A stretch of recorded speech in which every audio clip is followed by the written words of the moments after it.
Well, I am an admirer of Elisa's. Elisa has even worked for me, and the fact is that she is talented. What's it called? Kermit and Friends? Kermit and Friends. Kermit. But if Kermit, you're saying like not the to frog? do... Yeah, Wait. I actually have watched a few hours of Kermit and Friends. How many hours have you watched, Natalie? Oh, no. Probably indulged in 8 hours. Holy. My wife and I watched Benji's ex-girlfriends or whatever's going on. We watched this crazy podcast, and I have to say, this is one of the probably in the top 5 things I think about right now. She has a podcast, but she gets to come on the radio. It is craziness upon craziness.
Hi, everybody. Welcome to Kermit and Friends. I'm Elisa. This is Fozzie, and Kermit is watching from heaven.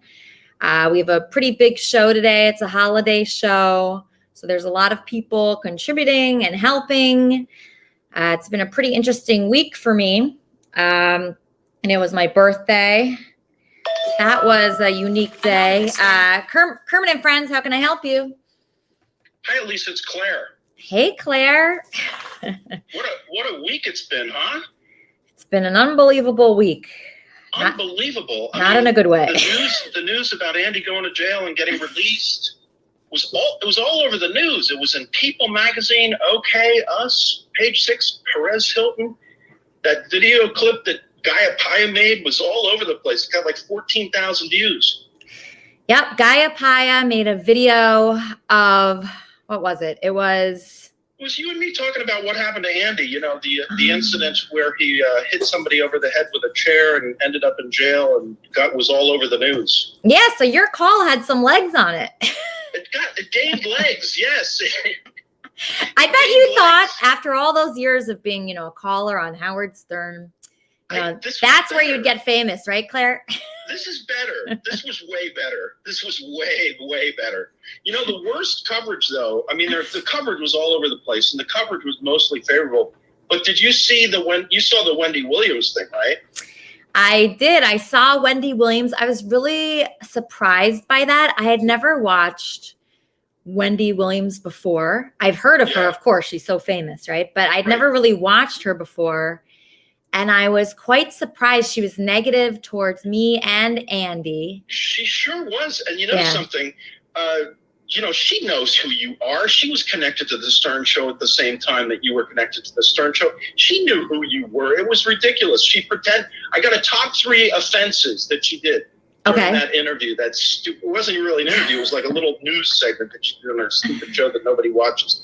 The top 3 offenses. She pretended to not know who you were. She called you Elsa.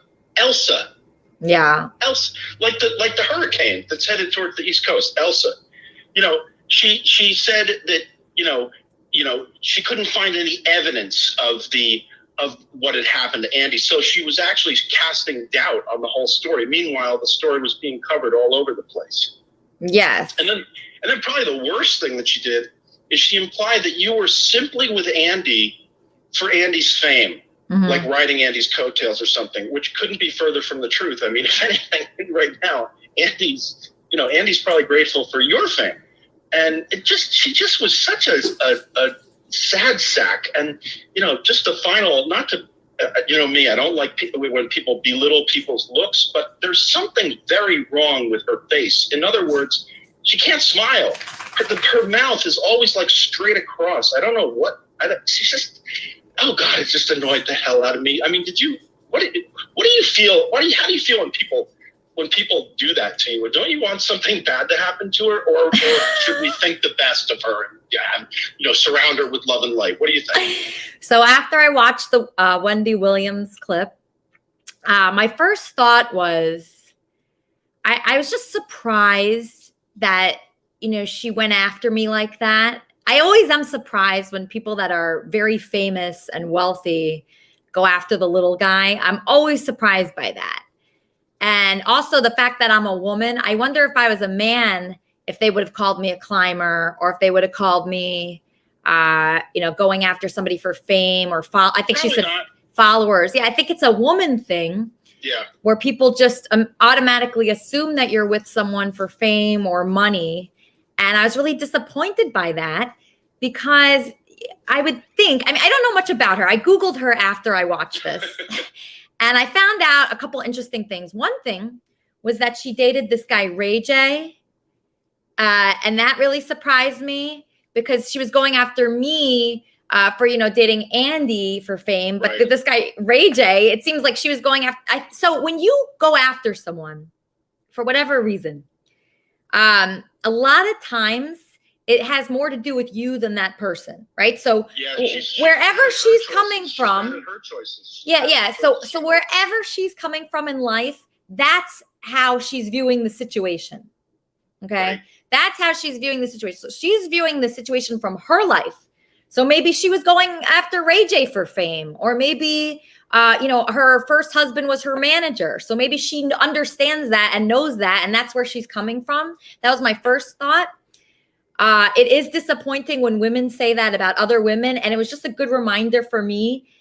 When you're talking about somebody, just really think about it. Am I coming from, my standpoint, what I would do, from my opinion on things? Or am I coming from, and what are all these like stupid opinions that are they're on TV and they're in the news and all of a sudden they're truth.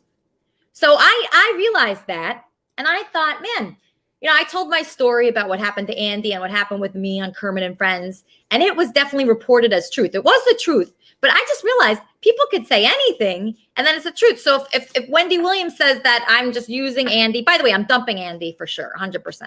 Well, that's the next news that you'll get to after my call. Yeah, okay. Yeah, for many reasons. He's going to be dumped today, because it just, what he put me through in the last week, it was just so horrible. Yeah, Claire? You're declaring your independence from Andy Dick on Independence Day. Yeah, that does work out perfectly, doesn't it? It sure does. Hey, one last quick thing, Elisa. I just want to say, whether we believe in heaven or not, both of my parents, this would have been their 68th wedding anniversary today. 68 years would have been married. They made it 67 alive, but this would have been their 68th. Happy 68th to my amazing parents, if somehow you can hear this from the other side. I love you both so much and hope you're having fun watching Kermit and Friends. Elisa, thanks so much for taking my call. You're welcome. You're welcome. Thank you so much, Claire. We love you. 4th of July. Happy 4th of July. Have a good one. Happy 4th of July. And I bet his parents are very proud of him, watching him from heaven, and proud of his call last week that made the news. Let's welcome Sugar to the show. Welcome, Sugar. Hi. Happy 4th of July. So wait a minute. I thought we were using Andy for his fame to promote Kermitarianism. He was sent by... I thought he Turns was out sent we're not. by heavenly force. Wait, we actually like Andy for himself? I did love Andy at one point. I know. I love But Andy too. What happened? It was just bad. It was really, really bad. So I was willing to forgive him for his criminal charges, for always running to Lucas, choosing Lucas over me, choosing guys over me constantly. Just being bad overall, making me pay for, I mean, it's just, the list goes on and on. I was willing to forgive all that. But then on my birthday, he forgot about my party. He forgot about it. And I called him. I said, Andy, it's my birthday today. Are you coming to meet my mom at the party? And he goes, oh, I forgot. He forgot. And I said, okay, Andy, I'll send you a car so you could come here. He went in the car, which is really good for him. That's like a high level of Andy. So he went in the car, he came to the party, and he immediately asked my mom for pills. Oh my God. Yeah, so that was bad. But then worse. That's mortifying. It was very horrible. And then after that, he left. He got a call, and he ran off to Lucas on my birthday after being at my party for half hour, 45 minutes. He left my party and he ran to Lucas, the guy that broke his leg and his hand. So at that point, I just realized it's over my head. I do not have the tools. So it wasn't about him and his friends threatening Fozzie, because I thought that was going to be the end of it. Because they were threatening Fozzie in one of their little road videos. And I thought, that's it. We're done. That was bad. It was all bad, sugar. Anything you name. Yeah. It's just bad. I think the worst part, though, was him leaving on my birthday to go to his boyfriend. And he chose that. And the boyfriend at the time was getting punched and he had a black eye. And then the story is so crazy. I'm going to try to get people on to talk about this story. But pretty much a couple weeks ago, or maybe a week ago, I went to dinner with Andy and a couple other guys. And one of the guys was just throwing money around like crazy. And that ended up being the guy that bailed him out. And I thought, this guy is going to own Andy in 1 week with all this money he has. So he was the guy was trying to buy Andy, and he did. He was just throwing money at him, drinks at him. He was offering to call drug dealers for him. This is not a good person. And I knew that when I was at the dinner. I said, this guy's very bad. He's offering to call his drug dealer right now. And I just think, it's weird. I'm like torn on it. It's like, okay, this is something that's wanted, but it's something that's so dangerous. So is that a good person for helping him have a good time? Or is that a bad person it's not a good person, right? No. Okay. That's what I thought. Sometimes I get confused, but so that guy told Andy he was going to be shooting a TV show, took all his friends in an RV. No camera crew showed up. Jared Hud Isaacson ended up meeting a guy at the Apple store that filmed them. And there were broken legs. There was a hammer involved. There were so many injuries on this trip. They told Andy they were going to pay him. They did not pay him. Andy called me last night after not speaking with me for days, asking me for a hotel room. It was just an absolute nightmare. Everything that's going on with these guys is really bad right now. So I think I'm checking out. Check please. It's beyond our pay scale. I don't know how to help them. I don't even know how to begin. I watch these Facebook lives, and Andy's in some random auto shop somewhere, and they're trying to take his cast off with auto body tools like drills and stuff. Yeah, I didn't get that video. I didn't. I don't know if they keep them all up there. You kind of got to catch them as they come. But it was nuts. And they're all screaming, come on, Andy, stop being a pussy. And they got these drills going, like coming at him. He's not having fun. And plus, there was film of him doing some shit in a car across the street. I have that clip. Okay. So I have a couple clips I could play that. I don't know if I should play that or not. Like, part of me says if I play that, maybe he'll get help. He already blocked me on Instagram. He doesn't want me seeing any of his videos because he knows I'm gonna, play them. But he's putting them out. He blocked me. It's very confusing what to do. It's like, what would a good person do? That is the core of Kermitarianism. What is the good, pure thing to do? And it isn't always the obvious thing, which is just to turn your back and walk away. Is that what a good person would do? That's what I've done. Well, but yeah. Yeah, that seems like it. You're like, okay, this guy is a mess. I can't help him. It's above our pay scale. Let's turn around and walk away. Because if we're involved in this and we're like bullying him and we're making it worse, but I don't know, that doesn't seem right to me. It seems to me that we're invested. We gave him our love and we involved him in our lives. And it kind of seems like we should stick with him and see if we can at least show, listen, we love and support you no matter what. And we're a soft place for you to land when you decide that you want to get better. Like, we will still be here for you. Yeah, but there's a certain point where somebody wrongs you so many times that you just feel this cold feeling. Mm-hmm. And I felt that before. And if somebody's a drug addict, right, they're sick. They have a sickness. So maybe that is forgivable because they're not really doing it to you. They're not hurting you, really. I mean, they're hurting themselves. So I feel like you can't really give up on someone because of that. But when they are... I mean, I've just done so much for him, and he ran off. Like, he was at my birthday party and he ran off to go with this guy that beat him up and broke limbs.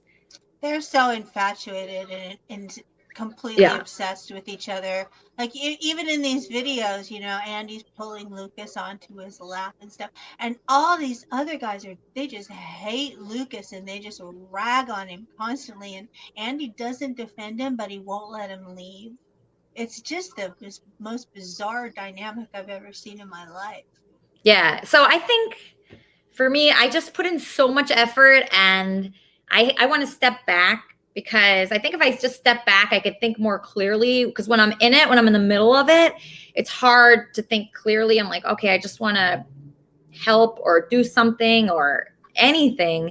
But I just ran out of ideas. I ran out of ideas. So today is the July 4th Independence Day show. So I am independent. So if anybody wants to date me, please reach out to me. Right. I'm available. So we went Benji, Andy. We got to see what's next on this sliding scale. It's going to be a weirdo. I can guarantee that. Yeah. Is Johnny Knoxville around? Maybe it'll be like an actual clown next. Like a real clown from the circus. That would be appropriate. That would be great. I actually love clowns. And I went to clown college. For like 2 weeks. I did because when I was a teenager, I used to teach juggling in the Renaissance Fair. So I had to go to clown college so I could learn. So I did like 2 or 3 weeks in clown college. And let me tell you, clowns and jugglers are sexy as hell. I know that sounds crazy, but they really are. They're skinny and they're in great shape, and they have that sort of homosexual thing going on. What? So it might be an actual. And they come out of a car, which means they have a car. So that's positive. Andy didn't have a car. Well, Andy doesn't need a car. Apparently, people send cars and put him in cars. Right. No. Everybody's buying Andy. Did you see him at that beautiful hotel? There was a gorgeous hotel on Sunset. There was film of him, and Callie was saying something to him. She didn't sound happy, but they were turning the camera around the room, and it was this amazing hotel with all this really nice modern art. And I think I know that hotel. Yeah, I think I know where it's at. I forgot the name. That's the one where he wanted me to pay for last night. And then when I didn't pay, he blocked me. So that's that. And we have a very exciting guest. I want to bring on our good patriot because, this is a Independence Day show. We have a veteran. We have a patriot coming on, a good American. It was hard to find a good American to come on Kermit and Friends. But he's going to be on Tony Alexander. And then we have Mel, the special guest named Mel, who has some information on Callie that I think we're going to find very interesting. My dad's going to play a song. We have our regular guests coming on. So everybody just sit tight. Okay, let's bring on our good American, Tony Alexander. Hello there. How are you? Hi, Tony. It's so great to meet you. I'm so happy to have you here. You're representing America on this show. I'm so pleased. How did we come in contact with you on Kermit and Friends? Actually through Coach Love, as I call her, the affectionate Erica Atkins. And Coach Love and I have been friends for quite some time. And I love just the work that she does in general. And of course, I love Kermit and Friends. So she put me on some time ago. So, it's the most American and patriotic thing to do, be on the show, right? So yeah, definitely. It's patriotic to be on Kermit and Friends. Everybody listen to that. There you go. I love it. I love it. Okay, great. Okay, so we have some questions, just sent in from all the Kermitarians. The first question is, what was the main reason you wanted to originally join the military? Do you have any family members in the military? Yes, actually. I am actually prior military, which is Army. And I always tell people I kind of took the easier route out because my friends and my brothers and my sister, they actually joined the Marines. So, just being honest, it was like, I knew the personality before, and then I knew the personality being in and coming out. But it was something. I joined the military, honestly, for stability, just to be honest about it. It was about, what am I going to do with my life, right? So it wasn't really bad going in as a private and making, $16,000 a year. It seemed like, wow, how can I live off $16,000 a year? But back then, it was great because, we had what was called BAH, which was housing allowance. Didn't have to worry about food, didn't have to worry about insurance. And, and you got paid to sleep is what I tell people. So really? Yeah, that's what it is. I mean, regardless, you get paid regardless. It's not like if you don't go to work, you don't get a paycheck. 365 days a week, you're still getting paid. So, and growing up, just honestly, from a rural town in Louisiana and growing up, poor, it was different, because I didn't know exactly what my future hold. Never really, looking into just how the military was going to impact my life. And of course that came years later. What surprised you about that? Well, how did it impact your life? So you went in there just to get a job? Pretty much. That's what. Wow. So you weren't inspired by anything else. You just said, "Oh, I'm going to get a job," and it was 16,000. It was 16,000 as a private a year. Wow, that sounds low. Okay, so 16,000 a year. They pay you to sleep. You weren't really thinking too much about it. There was nothing else you really wanted to do. You decided on that. So then how did it impact you later that you were surprised about? So I think for me, the turning point was when there were two pivotal points really for me.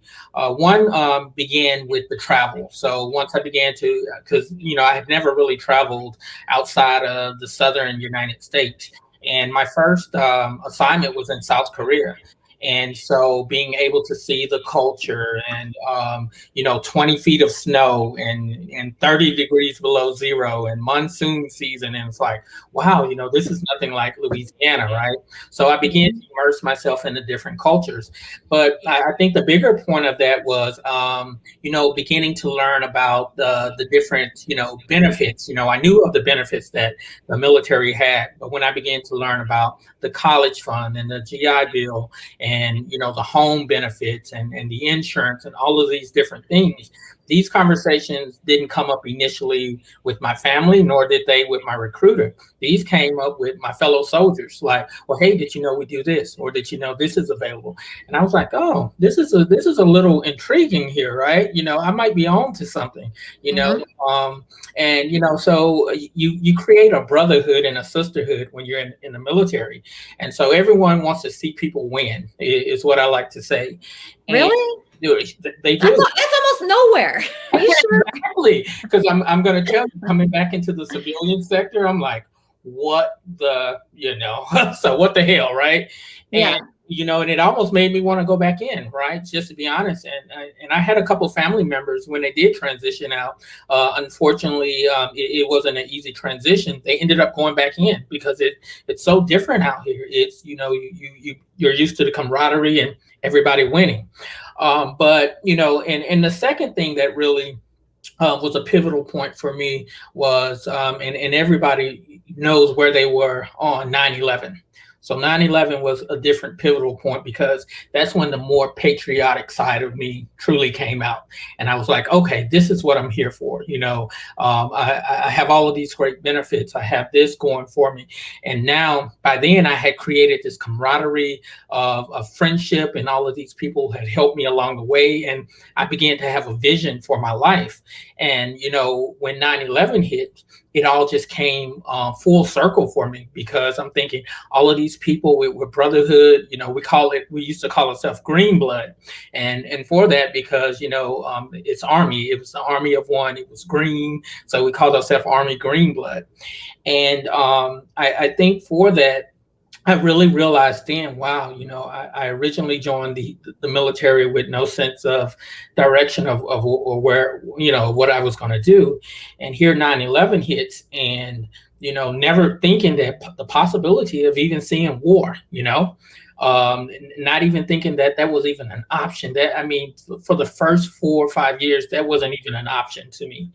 And I think from that moment, it wasn't really a fear around when 9/11 happened. It was more of, okay, I'm ready to go. What can I do for my country? Like, I'm ready. You're setting me up for success. I've come into contact with all of these great people. Like, I'm ready to do this. And, I can remember literally, because I was actually getting ready to get out, and I actually ended up being extended for 3 years when 9/11 hit. I was 6 months from getting out. And I can remember when it hit, I was actually in Killeen, Texas, Fort Hood, and the sirens went out on base. It was total lockdown. There were helicopters everywhere. We had to surrender our phones. Like, we couldn't contact anyone. We slept out on an airfield for like 72 hours. And again, I wasn't scared. I was like, you weren't scared at all when that happened? I wasn't scared. It was like, let's go. This is actually what I signed up for. And I actually surprised myself, to be honest. Wow. I actually did, because I was like, I was thinking I was going to have all of this fear. But again, I thought about all of the wonderful things that my comrades have done for me, especially being, in South Korea, being in a foreign country, and I'm not going to say I was the best soldier. I'm just going to be honest. Why not? What was wrong with you as a soldier? I'll put it like this. When I actually got to South Korea, the legal drinking age was 19. So, so you were a drunk soldier? Hey, it happens, right? Especially when you have vending machines in the barracks, right? That vends beer. So it was, and someone saying that, yeah, it's like a large fraternity, right? And, but they looked out for me, right? So a lot of people looked out for me, kept me out of trouble, or, helped me to get my head on straight. But, they never judged me, I guess is the best way to put it. They never passed judgment or cast Really? That's surprising. Yeah, I'm telling you, getting out in the civilian world was so different. And we'll talk about that a little later about that's why I do what I do, because being in, for 10 years and then coming out and seeing like a total night and day, it's so different. And so I wouldn't change any of that for the world. I really wouldn't. But yeah, definitely. So, those were the two pivotal points really for me that changed my life and trajectory around what I thought about the military, patriotism, and my life in general. So would you recommend to people watching this, would you tell them to join the military? Is that something you recommend to others?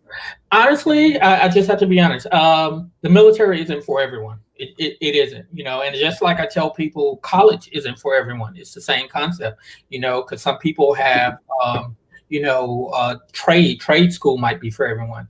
If you're in the military and you can't accept, I'm not going to even call it constructive feedback, but if you can't accept criticism, or if you have an issue with authority or those types of things, it's not for you, right? Right. So I definitely, wouldn't say that, hey, go out and join the military, right?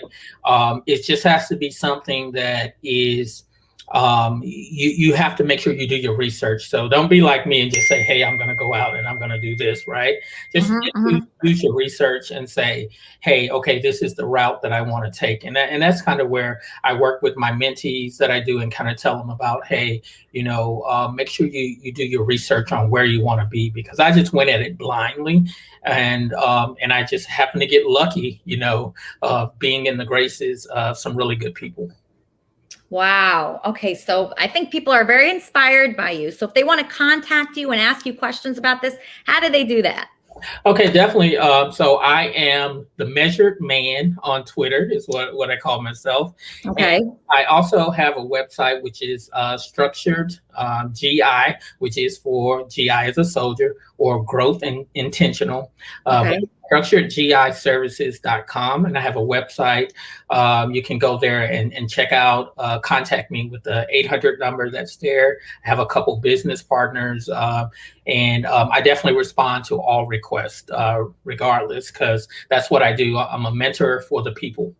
Wow. Oh my gosh. Thank you so much for coming on Kermit and Friends. You are an inspiration. So just stick around, and I just admire you so much. And just thank you. Thank you, Tony. Really appreciate you. Thank you for having me. Thanks for having me. My pleasure. My pleasure. Okay. So that's a great American. Another great American is Mel here. Hey. Hey, Mel. Okay. So Mel, you reached out to me. Yeah. Okay. Why did you reach out to me? Because everything that kind of happened just happened really fast, and then it was just all set aside, and I never got any closure from it, for one, and two, it just blew up so fast that, and like, I went into it knowing that the guy I was going out with was Andy Dick's roommate, but I had an on and off thing for like, oh hey, right here, yeah, for like a couple years, and essentially, I feel bad for everyone involved. And I think they're all trapped in like a really fucked up cycle that they can't seem to get out of. And he's got a lot of trust issues to do directly with the fact that he's probably dealt with some of his own shit. But there's a certain point when you just have to learn from your experiences, and I'm really happy about the beginning of this show, because honestly, I'm really glad for you, because I have a problem with going after people who are lost causes, because I've been deemed a lost cause before myself. And exactly. And so you kind of tried to help someone, and you took on one of the biggest projects you could. And I mean, I commend you for that, but like, God, when I started hearing about Lucas and everything coming back into things, I wasn't surprised, honestly. He kind of like goes back and forth between, hating his guts, plotting against him, and malice directly to begging him to come over again and again and again and again and again. And it just like kept repeating. And like, literally, like, while I was there, we were all shit-faced, and it seemed funny at the time, but he literally tried to pay his coke dealer at the time to beat up Lucas, like jump him, just because he was so hurt by whatever Lucas had done to him. And it's just, I'm just really glad that you're finally like putting a pin in it, because it's just going to keep continuing until he realizes that he's actually going to lose people, because up until now, he hasn't really had consequences for those kind of actions. So he just keeps acting them out. Okay, hold on one second, Mel. I'm just getting a call. Kermit and Friends, how can I help you? Hey, yeah, you asked me to call you. I have a restraining order against her, so she cannot contact me. And you said you wouldn't do this, and I can send you video of her breaking in my place. So you know what? I can tell you exactly why that is a thing. Yeah, no problem. So what's fucked up about that whole situation is that how that all transpired was I was grabbing my medication from the pharmacy. I was getting estradiol. I'm trans. And before I had even got back home, we had been having arguments about this stuff. and he basically went out of his way. Yeah, you can play the video. I'm actually really unhappy about that. Yeah, whatever he's trying to send you, because I was expecting this. So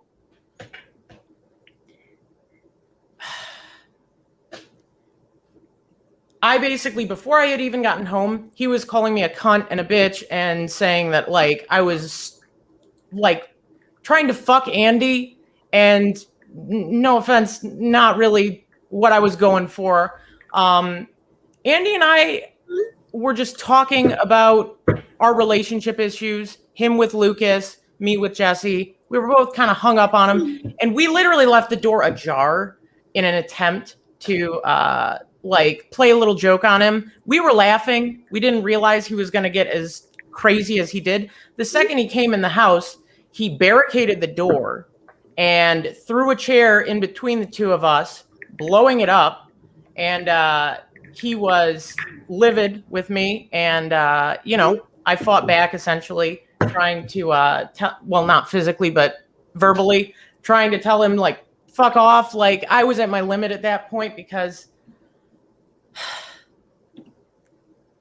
I had spent that time that I lived there basically trying my best to help him.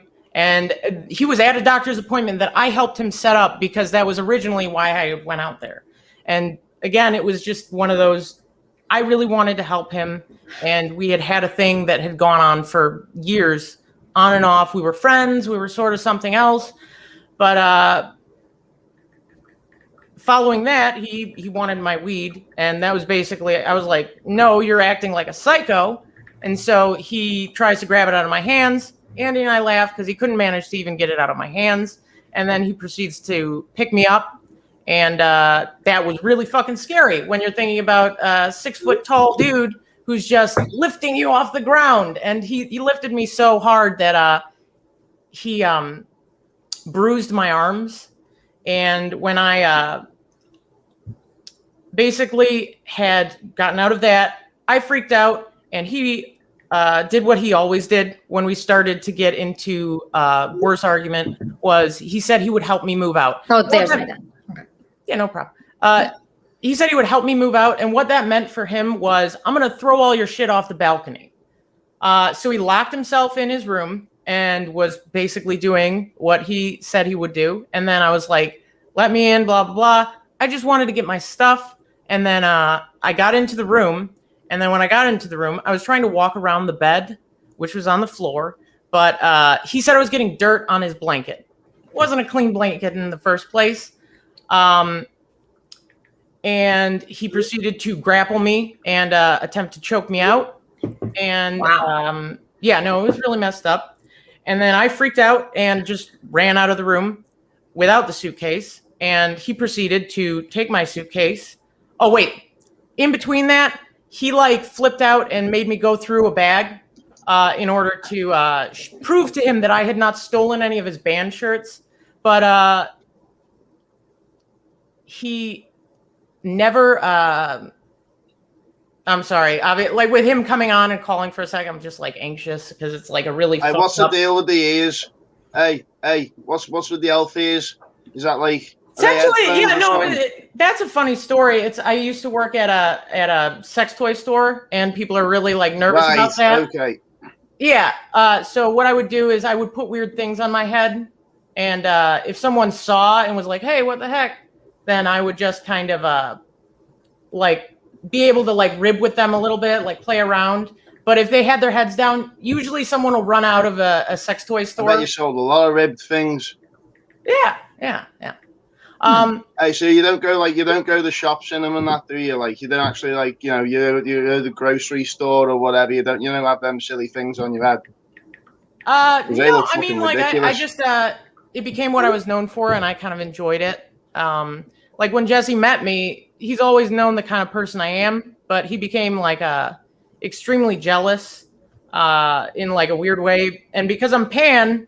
I couldn't talk to guys. I couldn't talk to girls. I couldn't basically talk to anyone without his supervision. Jesse Andy friend or Jesse Andy's friend. Hold on, Jesse's calling. Hold on one second. Kermit and Friends, how can I help you? You knowingly helped someone you knew I have a restraining order against contact me, and now I'm contacting my lawyer. Bye. Bye. That was Jesse. That's fine. He's not very nice sometimes. Oh, no, he's not very nice a lot of the time. I mean, while I was there, he brandished a knife at party goers when they bothered him.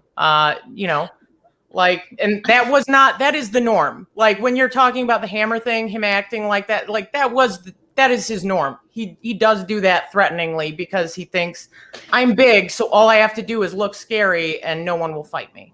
But besides that, yeah, no. So he basically he took my suitcase, and after I had went through it to prove that I didn't have any of his band tees, and he took it and he ran down the hall with it. My dumbass, not knowing law, like in LA, or just how any of this would transpire because I had never been through it before, I went to go get my suitcase because all of my other shit was in the house. He basically had it timed, so by the time I got back with the suitcase, he had the door slightly open, and I was like, hey, let me back in. And Jesse Andy friend or Jesse Andy's friend. Kermit and Friends, how can I help you? Yeah, I'm posting all the footage I have of that's being fine. attacked by her breaking our apartment, and you should not be I wasn't. I had a key.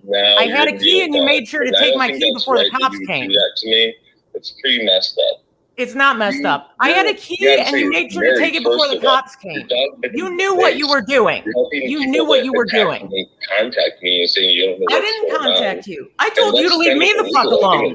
I told you to leave me the fuck alone. I told you to leave me. And you know what? That's pretty cold-hearted for you to do. And, you know, I don't understand why you're like this, but maybe you just are. And I don't know what to do about it. You know, you're helping people that have attacked me contact me. That legally Jesse, this is somebody that you liked at one time. You would do that. That's fucked up. You would do that. Jesse, this is somebody you liked very much at one time. You can, you could be nice to her. No, it's past that point. That's fine. Yeah, there's a reason because he manipulated the system. It's actually really messed up. After me again, and I told you this ahead of time, so now you knew that. You lied to me. You said you didn't know who it was, and then you helped them contact me, and that's kind of fucked up, I think. What do you think about that? I think you should talk to her like a regular person. Just talk to her. I don't want to talk to him. This is my ex that fucking tried, breaking them place and attack. And I was in the house before you got home. And you did this to me. And you know what? I needed to contact someone because you knowingly did this to me. This is someone I don't want contact with. You're trying to hurt me. You know what? I don't know what you're thinking. Like, you're way off. I mean, you're engaged to someone that's married, that has a boyfriend and a girlfriend. Like, and I don't know what kind of climbing game you're trying to fucking play. But you know what? I thought you were a friend. But you're obviously not. Are you talking about me now? Obviously, that's what you're doing. Yeah. That's illegal. I don't know. That's what he does. I have to ask people. You knowingly someone has hurt me. So you don't want to talk to her? Help them.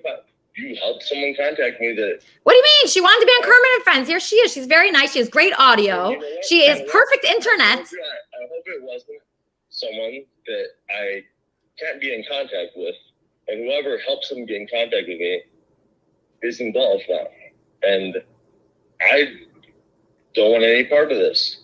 And I asked you that. I said, you know who it was? You told me, no, you don't. You lied to me about it, and you set me up. That's what you did to me.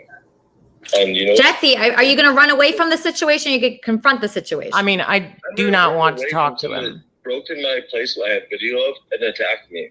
They went to I literally, dude, I didn't. Thing. There was. And then we had to call. You know what I mean? I scratched you. I went distance from this. I told you this before that, and you knowingly helped someone illegally contact. He's mad at me now, Mel, not you. Don't worry. I'm not surprised. And you lied to me. No, I told you what it was, Jesse. Jesse. It's illegal for them to contact me. She didn't contact you. She's just going on Kermit and Friends. She's innocent. She has great. She has a gaming chair. Hold on 1 second, Mel. Jesse. After I told you that it's illegal for them to contact me, so you assisted them in getting a hold of me, by lying to me, and I think I didn't lie to you. I told you she was coming on. I said she wanted to talk to you. I thought you should talk to her. You said you knew no one's name. There's a fake YouTube. No, I said her name's Mel. No one's name and shit. And you know what? And I told you that they can't contact you. No, then you said, fine, whatever you want me to do. That's what you said, Jesse. No, Jesse, that is not true what you're saying. You said do what you want to do. No, you said do it. No, Jesse, that's not true. And you know what? I'm going to have to fucking take further action now. And guess what? Not only her name is involved, now yours is. Oh my God. Jesse, you said do what you want to do, so I did. In my apartment through the door. That's why she went to jail on the felony. Then the door, there's no door there. Ahead of time, and you fucking said you didn't know who it was. I don't know who's coming on. I have some fans that have questions. So they're illegally contacting me through you. You're involved. I'm calling a lawyer. I have to do that right now. You really want to try to make your show popular by doing this shit, and it's fucking gonna. Trust me, this is making it less popular. This is making it way less popular. What you did is illegal. First of all, you know that? You knowingly helped someone contact me after I told you that she. No, you said you'll do whatever I want. That's what you said. I don't know legal term, but I have to ask the lawyer now. Lawyers are not working today. It's July 4th. It's Sunday. Told you that she can't contact me. You said you know it was. You weren't going to do anything like that, and you did it anyway, knowing that person can't contact you. So, Jesse, you said do whatever you want. You said I'll do whatever you want. That's what you said. I can take it up legally now. You did this. It's your fault. Hold on a second. Hey, fine. Are you leaving? Okay, cool. All right. And you know what? I don't know why you do this and play games like this. I have no idea why you do that. You know, it's pretty messed up. I told you I was doing it, and you said I could do whatever I want. That's what you said. You sent your fucking old friend to go make out with Andy before, and she. What? What? You sent Elaine to go make out with Andy for you. No, I didn't. He hangs out with other people. You don't care. And how the fuck can you get married if he's already married? Like, what kind of games are you playing? You know what I mean? Now I'm gonna have to fucking contact people like a lawyer to see what I can do about this because you're assisting in, a felon fucking contacting me, and you knew beforehand, so you still decided to do it. Now I'm gonna have to take legal action just by asking a lawyer, like, what can I do when other people are helping someone that I know? You know that she can't contact me. I told you that on the phone before. I just met her on Instagram, and I'm starting to think, about this girl, Mel. She has worse taste than me. Much worse. Helping someone you know that can't contact. Wait, I want to say something, Mel. Call me back. Hey, Mel, you know what? The good news, I think you have a lot worse taste than me. Believe me, making me feel pretty good right now. I can relate because of my experience out there. No, I understand. Hey, Mel, at least my guy was an actor at one point. Exactly. Yeah, no. I want to make it apparent. I told your producer I did not want to talk to him specifically because of all the messed up stuff that happened. But yeah, he basically set up the situation to look perfect for the cops. And I got indignant in the video because Andy specifically said he was kicking Jesse out because he was tired of his shit. Because he was using the Ring camera to basically spy on us in the house. Yeah, no, it was really messed up. And it's like, wow. Now thinking about it, I really wish that Ring camera had been fucking on. And you know what? He used it so much that Andy fucking unplugged it because he was done with it. And oh man, all that happened was I came home and I had 2 burgers from In-N-Out, and I gave Andy one, and we talked about our relationship problems. Yeah. And that was too much for Jesse, apparently. So, yeah, no, believe me, that was basically our relationship in a little clip. Oh man, I feel so sorry for you. I think that's worse than my situation. Yeah, I really do. That sounds a lot worse. Andy has never threatened to call his lawyer on me yet. I don't think. Oh my! It's really messed up. And basically, he God. Yeah, no. All right, well, collect your thoughts. I know this is overwhelming. Let's just go to my dad real fast because he has a 4th of July song. Dad, happy July 4th. Happy July 4th, Elisa. Do you have a song for Independence Day? Sure. Thank you. What do you think of that guy Jesse and Mel? I'm just telling you, Andy, whoever else, they're lucky to be near you. Yeah, exactly. I feel the same way. I'm your dad. I'm a little bit prejudiced, but not that much. All right, Dad. Okay, here's my dad, everybody. Enjoy Craig playing a song for July 4th. Everybody's lucky to be around me. What? This would be a patriotic song for July 4th. Okay, perfect. It's actually from the 70s, but the 1770s, the song. Perfect. Right? So that's revolution time.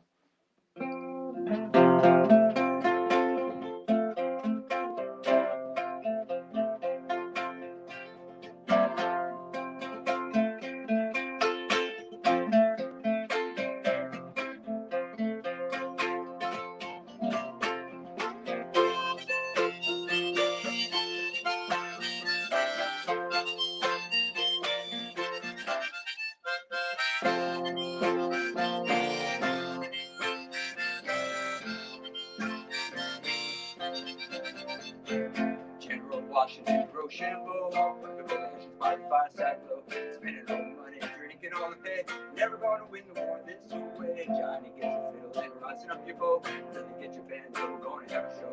Pass the jug around the Colonel Bud, gonna have a song called So Deep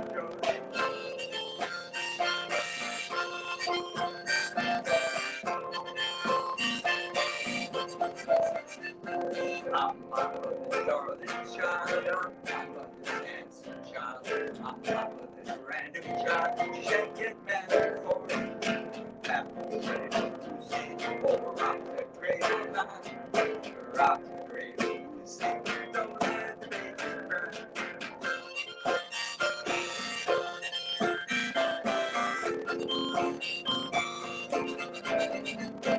I'm gonna get a drink, don't you wanna go? I'm gonna get a drink, don't you wanna go? I'm gonna get a drink, don't you wanna go? Get drunk on something's drunk. It's 15 cents for whiskey, nickel for the beer, 35 cents for morphine. That'll take me away from here.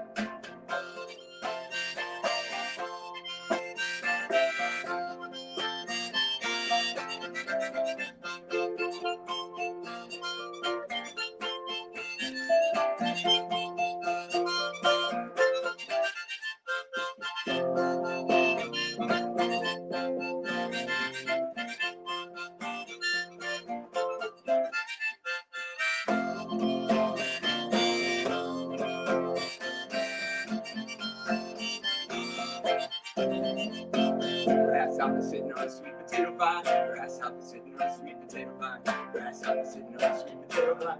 Long come chicken and sitting on mine. Trying to get your fiddle and rising up your bow. Ready to get your band and going to have a show. Pass the jug around the Colonel card. We'll all get drunk on soldier's joy.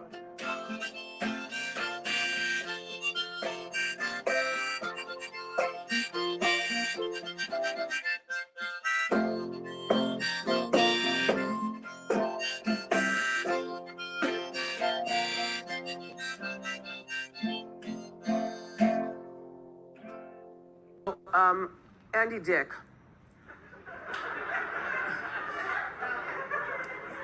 Was arrested for assault with a deadly weapon. Why am I not surprised by any of this? I thought he was dead. Like, he's always involved in so much, you just never know. So he threw a metal chair at his friend's head over the weekend. Andy says that he acted in self-defense. And he told Page 6 that he threw the chair at his friend because he got angry because the friend broke his leg. Okay, here's how the night began. Andy was out for dinner with his girlfriend, some girl who has a podcast who used to be on the Howard Stern show, and now she's got the podcast. And you could say that she's with Andy to up her fame, regardless of the dirt that he is, you know, and she's not. But sometimes people will do anything to help their following. Mm-hmm. So her name is Elsa. And she says that they went to dinner that night, and she knew he was going to get into trouble because he started, stealing cutlery. Yeah, at the dinner with just the two of them, stealing cutlery, making a doggy bag out of a napkin, stealing wine glasses, right? And then when they're ready to go home, she goes home and he says, I'm gonna go out and chill. And hours later, this is what happened with the metal chair and the friend and the broken leg. So we tried to look online to see if we could see a picture of him in a cast. We saw nothing. Even if we did, so what? You know, Bill Cosby could get a job.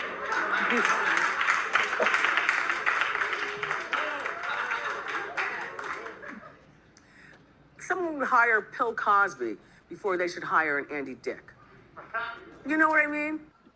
Do you guys agree with that? What do you think of what she said? They should hire Bill Cosby before Andy. What do you think of that whole little segment there? First of all, I have no idea why she connected Andy and Bill Cosby. I think that's a complete stretch, but she's Whitney Williams, so she has to say something. Mm-hmm. And I don't even know why she took the time to throw jabs at you, but whatever. And it's not like she hasn't had her own, episodes with drug activity. So nobody stopped loving her just because she was on drugs. So why is she expecting you to stop loving Andy? So I don't know. That's a really good point. I was thinking that too. Like, are you supposed to hate someone? I mean, I could hate him for other reasons, Like there's so many other reasons that I could hate him, right? Especially right now. Right. And that are better reasons, like him leaving my birthday, being a jerk, running off with Lucas. I could hate him for that. But the whole thing about like him not being able to get hired, and it's just like, I don't like where she's coming from on that. It just seems very like mean-spirited. It seems like some really low blows that are beneath her. She's had a lot of trouble in her personal life with exes. I prefer it when women stand by each other and support each other. The least she could have done was got your name right.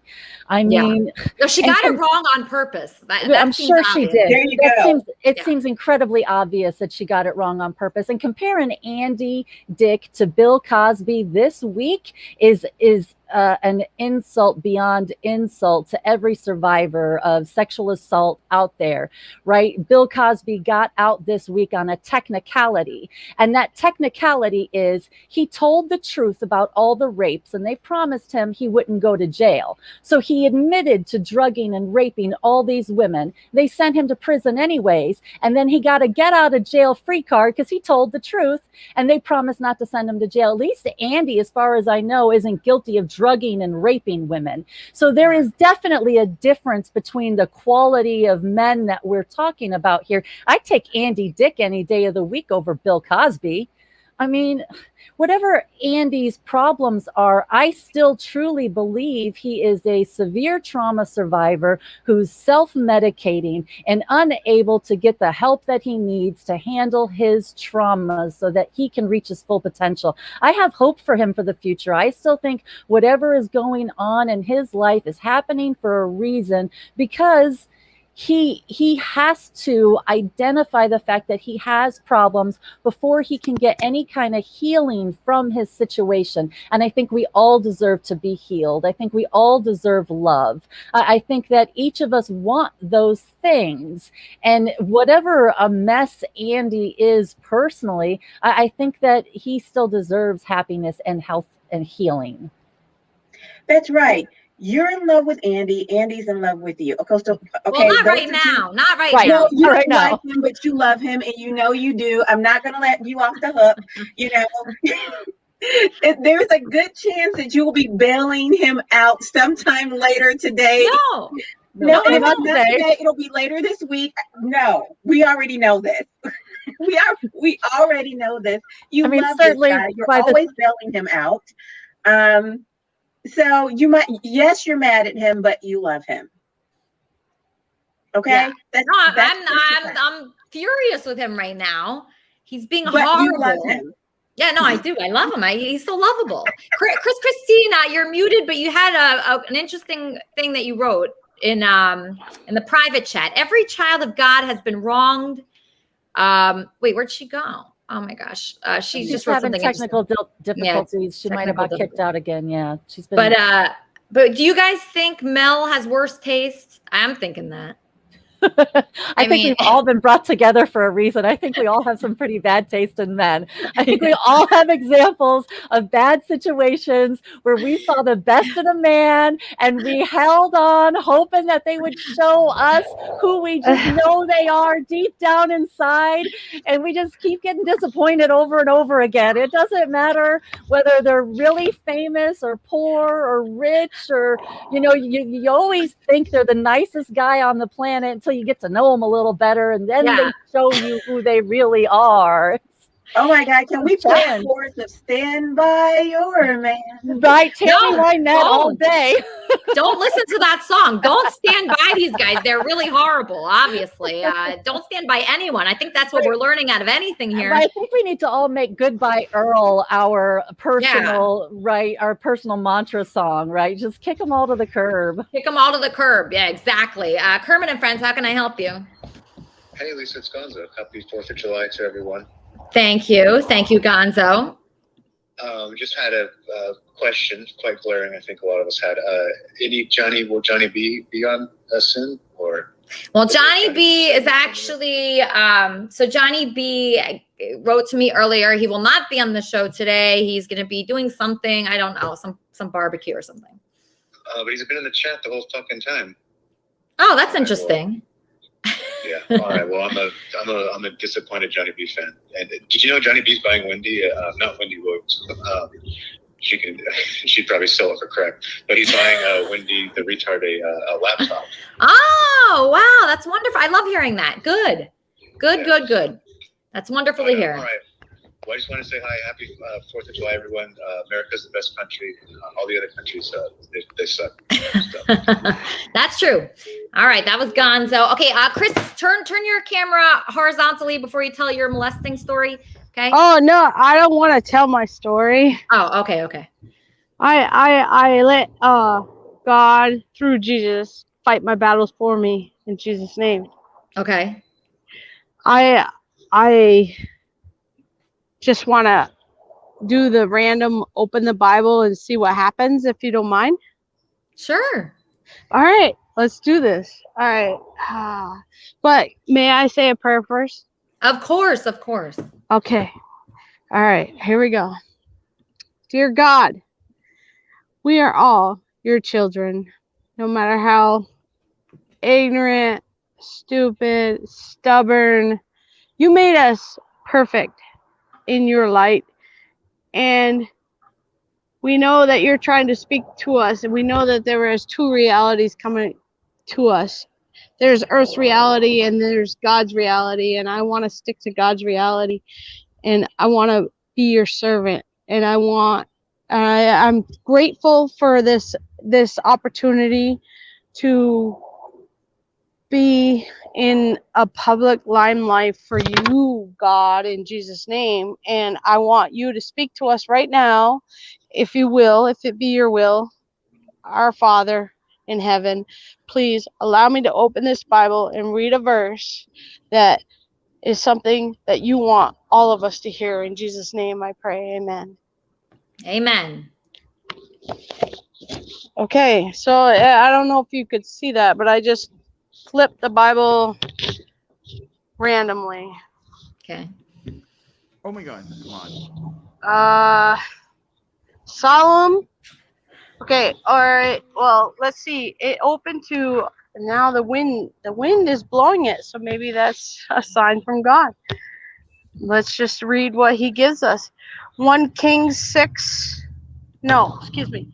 1 Kings 6, chapter 6, building the temple. In the 418th year after the Israelites went forth from the land of Egypt, in the 4th year of Solomon reign over Israel, in the month of Zir, he began to build the house of the Lord. And I believe that this is this may or may not be God talking through me, but I'm a child of God seeking truth, and I believe that Elisa is a child of God seeking truth. I believe that everybody that comes to this channel is a child of God seeking truth. Can you tell Jesse's lawyer that, please? And Elisa, I admire you for your non-judgment of people so much. Thank you. It's amazing. You're amazing. You are an amazing, confident woman, and I want to encourage you to keep going. This house which King Solomon built for the Lord was 60 cubits long, 20 cubits wide, and 30 high. The porch in front of the nave of the house was 20 cubits from side to side, along with the width of the house, and 10 cubits deep in front of the house. Windows with closed lattices were made for the house, and adjoining the wall of the house he built our Father, our real Father. Sorry, see, there's my humanly earthly self interjecting, and that always messes things up. If we follow our spiritual self, we will come to the truth. And I believe that Andy is a child of God too, and he deserves compassion and love. I do. He's just misunderstood. I think that the children of God are attacked by the devil more so than, just people, like, as Hollywood would put it, zombies that don't see what we see. We see an alter reality. We see the spiritual battle. We are the children of God. We are the warriors. And we are fighting. And he's fighting. And he loves you, Elisa. He does. And it's just the two-minded things when you're fighting between your human self and your spiritual self. That's my belief. And I may be wrong. Because I'm just a child, a baby of God, and I'm learning. Let me just continue to read just a little bit more, if you will. Sure. I don't know where I left off, so I'm going to go back to 1 Kings 6, chapter 6, and verse 2. The house which King Solomon built for the Lord was 60 cubits long, 20 wide, and 30 high. The porch in front of the nave of the house was 20 cubits from side to side, along with the width of the house, and 10 cubits deep in front of the house. Windows with closed lattices were made for the house, and adjoining the wall of the house he built a substructure around its walls that enclosed the nave around its wall. See, the devil will always try to get involved and try to mess us up. That will enclose the nave in the inner sanctuary, and he made side chambers all around. Jesus always protects us. We don't judge people. We let them be who they are. And this is my opinion, or this is something I learned. I don't know. I don't know what I'm doing. I could be considered crazy, but No, you're doing the right thing. Thank you. Well, speaking of books that are really great. God, yeah. I'm sorry, go ahead. Speaking of books that are really great, I'm holding a cookbook by Sigmund. Mental cookbook. So it's a really big book that Sigmund wrote that he gave me on my birthday. Yep. And I don't even know, this is the biggest book I've ever seen in my life. Me too. And I don't know how he wrote this book, but it's a mental cookbook. So, look at this. Is this a picture of you? Yeah, I was so tired that morning because I was up all night the night before trying to planning to get my picture taken for that cover. And when you're up all night, you don't look so good the next day. But I just pushed myself through. I said, look, you plan to do it? You got to do it now, regardless of how your face looks. I look tired and old there. I look younger now. So. Well, I think that you're doing great. You were so nice on my birthday. You brought Wappy to my birthday party. I really appreciated that. That was wonderful. And you brought 2 mental cookbooks, and you were just such a great guy. And I think, were you there when Andy was there? Oh, God, yeah. There's a classic photo that says so much. When I sat next to you and Elaine got ready to take the picture, and you leaned toward me because, you lean towards one another, we're taking a picture, and Andy's in the right side of the picture. His face is all red, but that's because you can put a filter on it to bring out the red. And also his left foot, all you see is this lower left leg. What I mean is you see at the bottom this bright white cast. So he's been cast aside. Oh, I just made that up. But I mean, it looks That is clever, Sig. It's like not prophecy, what it was called, like where you're leaning towards me and he's over there on the side, with a cast on. Oh, but who's Lisa? So this woman shows up and she goes, "Oh, Lisa," that's what he jumped up and he went to see her and then he left with her, right? I mean, how does this No. work? So that was we were at Lisa Vanderpump from Real Housewives restaurant. Oh. I said, "Andy, look, there's Lisa," and he goes running over to her. Yeah. It's so interesting, like where his inspiration lies, like his motivation. Like he was way more motivated to go up to Lisa Vanderpump to have a conversation with her for a couple minutes than You're too stable for him. You're way too sane. You think so? You think that's what it comes down to? I'm not really sure. It also gets down to co-therapy too. I mean, in other words, you were trying to be nice by helping him get better. I was wondering, how is this ever going to work? But because some people aren't ready to be helped. That's true. Hold on. I'm getting a call, Sig. Hold on one second. Kermit and Friends? Hey, Lisa, it's Gonzo. Can you hold up that cookbook again? Yeah, sure. How big it is? Yeah, it's huge. It's a huge cookbook. 700 pages I with just no looked it up on photographs. Amazon. Yeah, it is. It's only, guess how much that is? It's only fucking $10. How is Sig making any money on that? I think just to print it alone. Why do you make up stuff? You think you're funny? $10? No, it's Yes, 37. everybody should go on Amazon. 37. And buy it. I'm going to buy one. But You're going to buy one? You should. I can't even buy that much paper for $10. I don't know, Sigmund. You gotta raise your prices. But That's a good point, Gonzo. Is there any reviews on that Amazon? Okay, I was just curious if there are any reviews. So Sigmund has this huge book. $10. What a bargain that is. That's not right. It's 37. He's just being his usual jerkiness. Oh, really? Oh, okay. This guy that calls in and says that everybody's a serial killer and bodies buried in the backyard. Is this the same guy? This is Gonzo. I don't know how to describe him. He says it's $9.22. Yeah, that's because he wishes he could write a book. He should write a book. Okay, so let's see. Okay, so you were at my birthday party. Oh, he's calling again. Oh, he just sent me Gonzo. I saw this text. I'm not trolling you, Sigmund. I just sent you the screenshot. It's $9.22. Oh, maybe on Amazon. Maybe it's on sale, and maybe it's a July 4th one sale. and wants to sell it back to somebody on the open market. I'm trying to promote. But that's the book. not the original I'm price. not trying to offend Sigmund. Okay. I was going to buy it, but now since he's been a jerk, I'm not He going was to buy it. he was gonna buy it, but since you've been a jerk, Sigmund, now he's not gonna buy it. You lost I'm only a customer. jerk because I called him jerkiness, so he's just reflecting my own words. He lost a lifelong fan. Oh It's going to no. be derogatory. He was going on Amazon to buy the book. Here, let's see. You Send can me a probably picture. buy it on Amazon for that price if somebody bought it. I don't believe this anyway, but let's say somebody had one or he found one, because I've left some and people find them. Like at Union Station, I lost one time at a train station, lost in Yeah. town. Couldn't get it back. Nobody returned it in. I don't blame them. I would keep it. So that person may have sold it on eBay for $9. But it's $21 is the base price plus $7 shipping and handling. And there's two ways to buy it, and the price comes out the same either way. If you're on Amazon Prime, you get free shipping. So the higher price on Amazon is $37, but with free shipping, it's $0 more. If you buy it from the publisher author house, it may be $21, but with the shipping, it comes out to be an extra $14. In other words, with the shipping on the plus the author house, it goes up. It's going to cost almost $40 either way. Oh, DJ Smooth bought your book. Yeah, great. Yeah, hey, Sigmund, lad, I used to have a copy of your fucking book here, mate, and now all I've got is a picture of me wiping me bloody arse with it, to tell you the truth. I fucking paid, what was it, $37, about 30 quid, that is, yeah, £30 for your book, yeah. Not one fucking recipe, just a load of crosswords. And I'm talking about time and space. Yeah, I do have not time. Not pasta, not flour, not bacon, not fucking Mexican, nothing.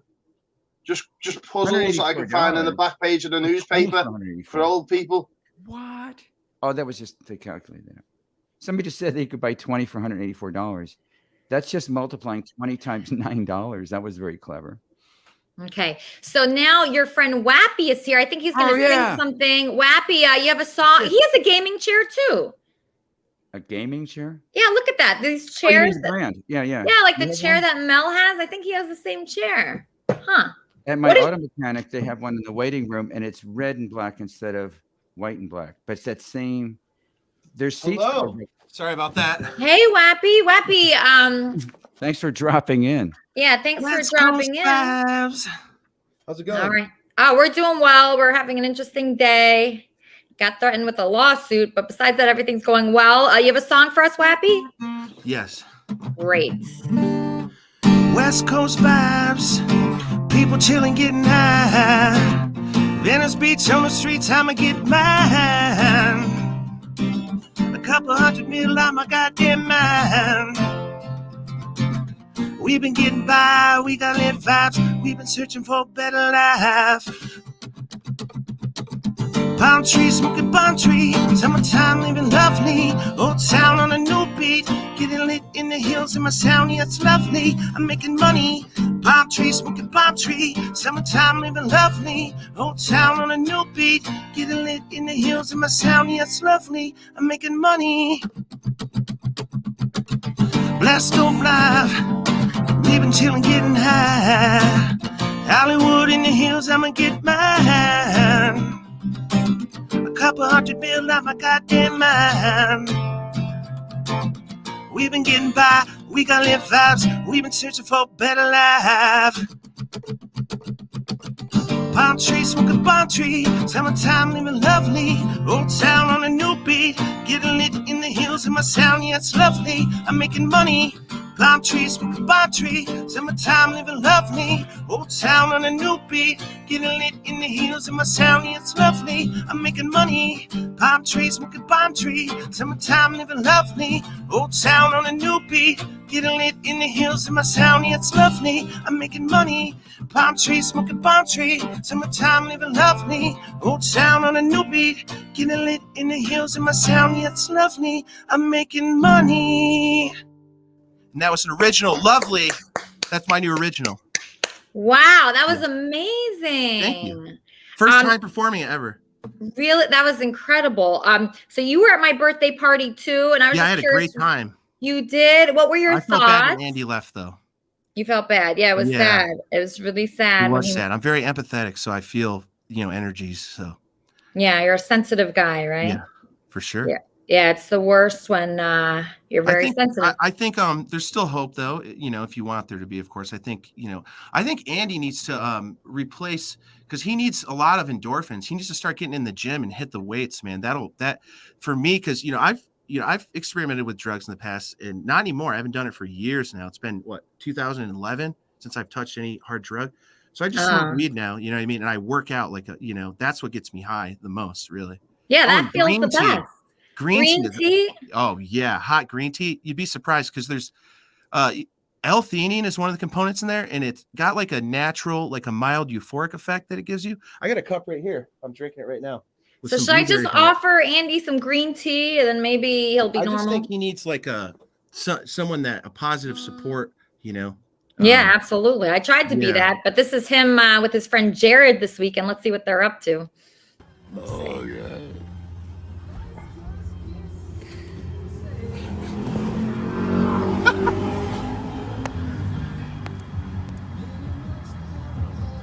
What the fuck is he doing? I caught that. Is he doing cocaine off of that? He's doing cocaine? Hey, what up?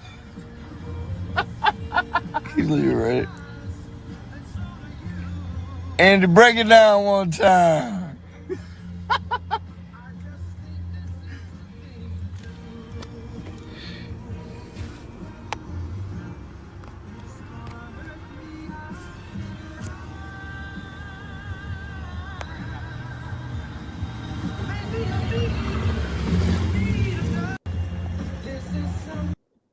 Yeah, so up to no good. We have a drug and alcohol counselor coming on soon. I'm really looking forward to that. It's a friend of yours that you work with. That'll be great. Are you what are you up to today? You're always out and about. Yeah. Hey, Elise, how are you, Lisa? I'm in Houston right now for the weekend, and H-Town. Went to Nassau. We're going to a pool party today. Sugarland. Nice.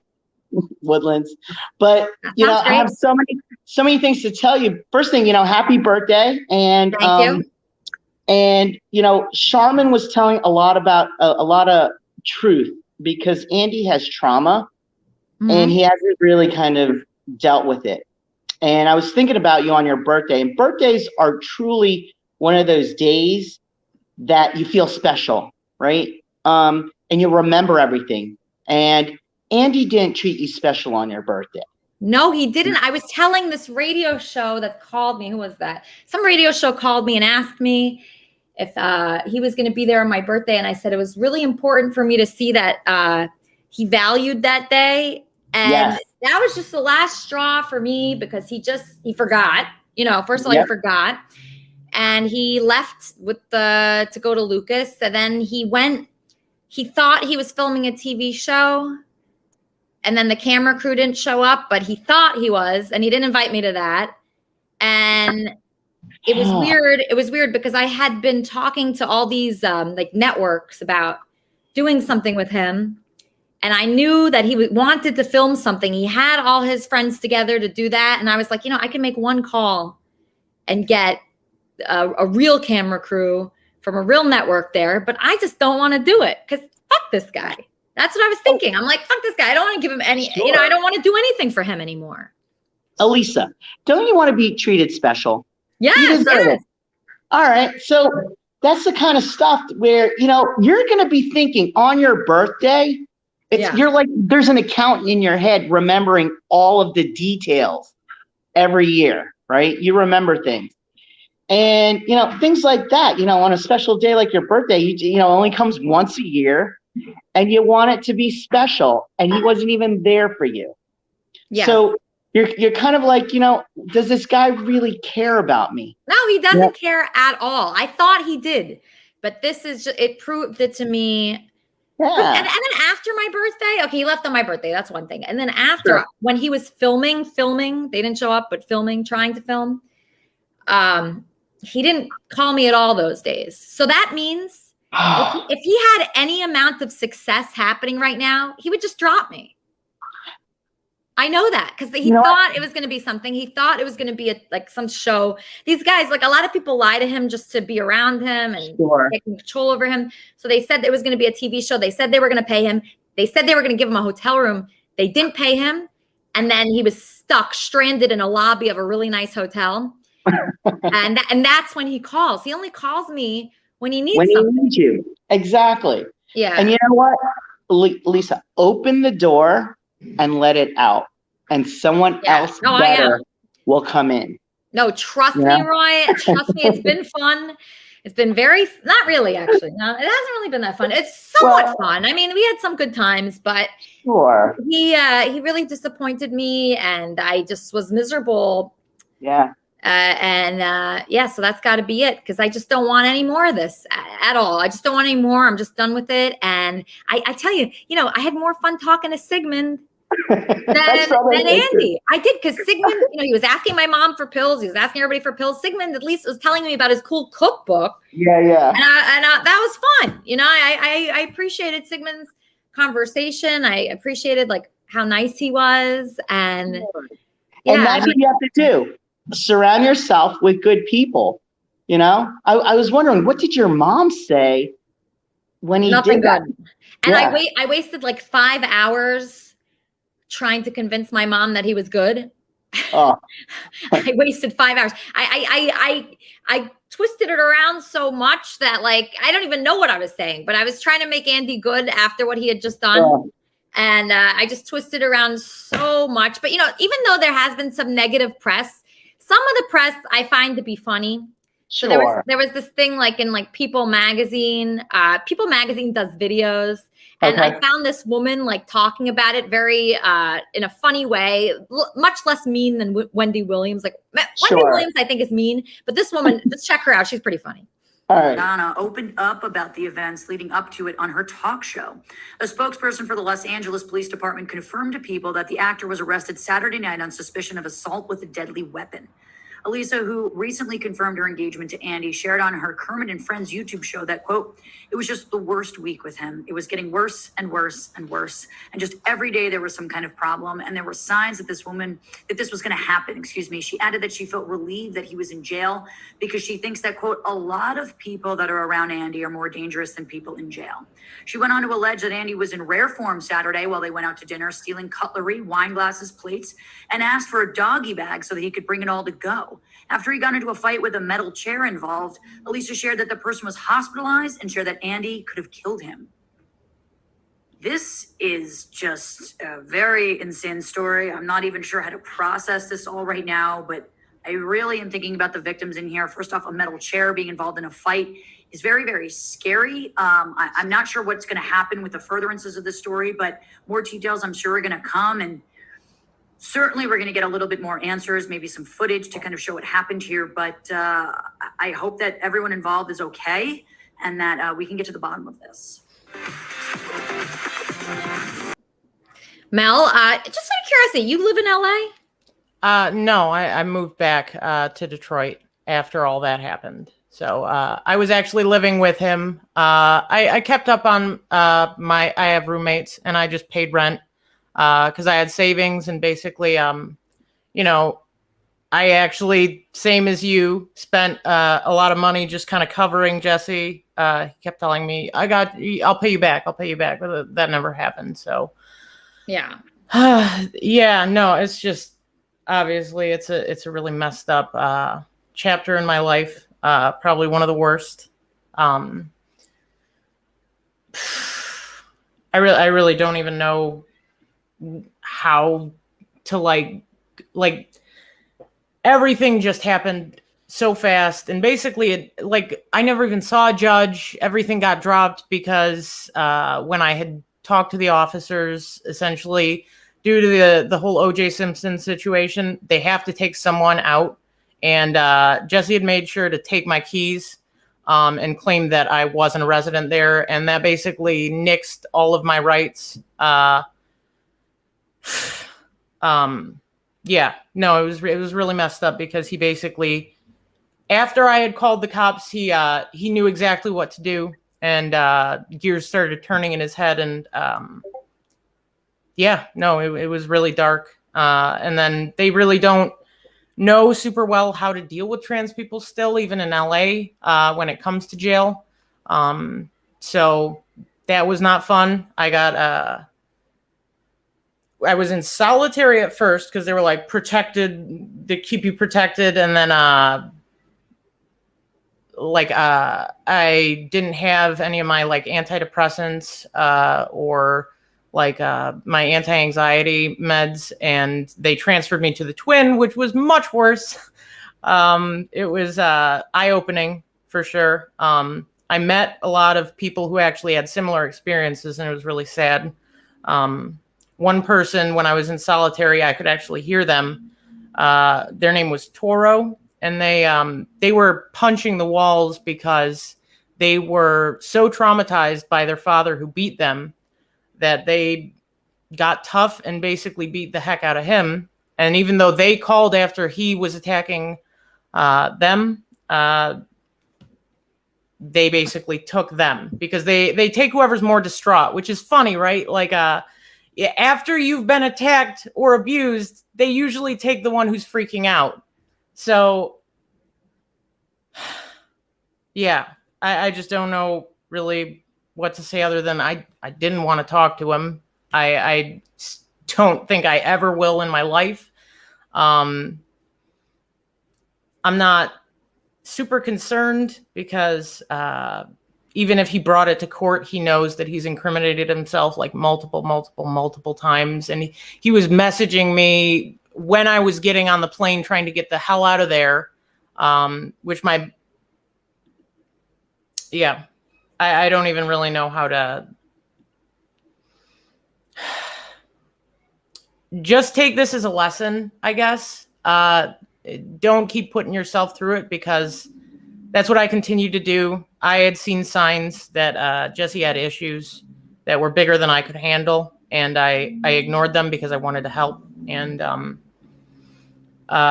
you never know when that other shoe is going to drop and you're going to be in a really fucked up situation that you have no way of getting yourself out of without help from other people. And thankfully I had people there who supported me and helped me to get to a safe place again. But yeah, it's been a hard way back to just kind of be functional again. And yeah. Yeah, this is so bad. This is not It good. was really bad, yeah. Yeah, this is, and I think it really affected you. I could tell in your voice that you are still, this is not something that ends when the relationship ends, see? No, that whole month, I'm sorry. No, I was just saying, like, just because you're not with Jesse, you moved far, right? But even so, it follows you. Yeah, no, that whole time I was there, he was very in my head and made me feel like I had to do what he said, to the point where, like, the scariest thing in all of that was that he basically after he had gotten physical with me, he got very mad and he was yelling at me to choke him. And I was to the point where I was so under his control that I was like, my hands started, and I was like, what the fuck? No, like, he's terrifying and he's twice my size. Like, I don't want to fight this guy. And I just don't understand how, I know Andy has gone through a lot, and he was scared of Jesse at that point too. And I just don't understand why he continued to keep him around more than anything, because he was also being threatened. He also had a chair explode in his face. He also had a bunch of beer bottles kicked around. I tried to clean. I got yelled at for cleaning because he wanted Andy to have to pay for a maid, which is a common thing, apparently, from what I hear. But I just didn't like living in that. So I cleaned, and he just went right for everything that I had tried to help with. And that's kind of like the whole situation was I did my best, but it wasn't enough. It was never enough.